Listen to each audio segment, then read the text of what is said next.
We just got back from my son's school because the school suspended my son for 3 days because he put laxatives into a cupcake that a bully stole from him.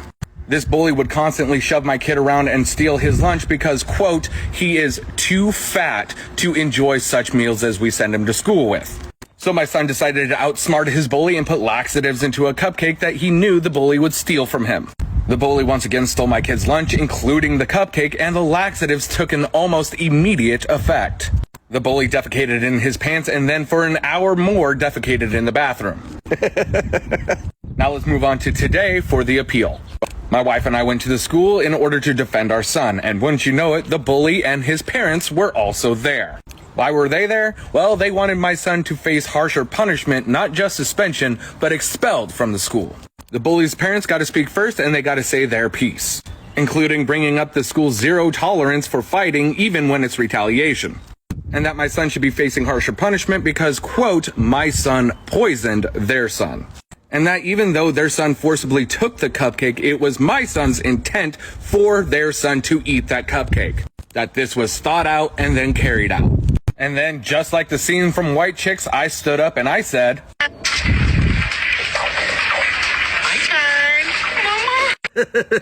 I started it off with, let's talk about intent. It was not my son's intent to be bullied.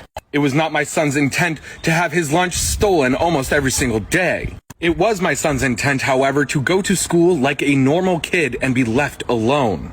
It was my son's intent to stop the bullying without resorting to physical violence. My son reported instances with this child multiple times and the school did nothing about it, so he had to take it into his own hands.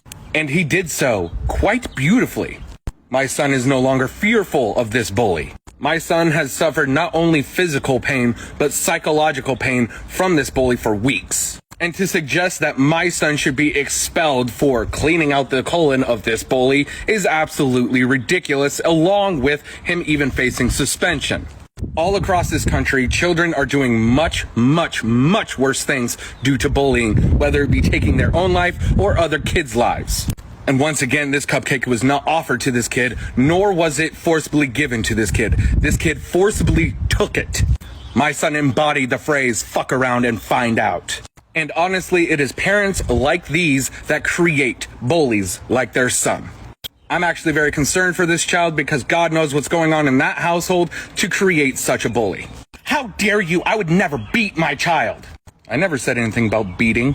My son is now back in school and they are looking into that family. Get fucked, Karen.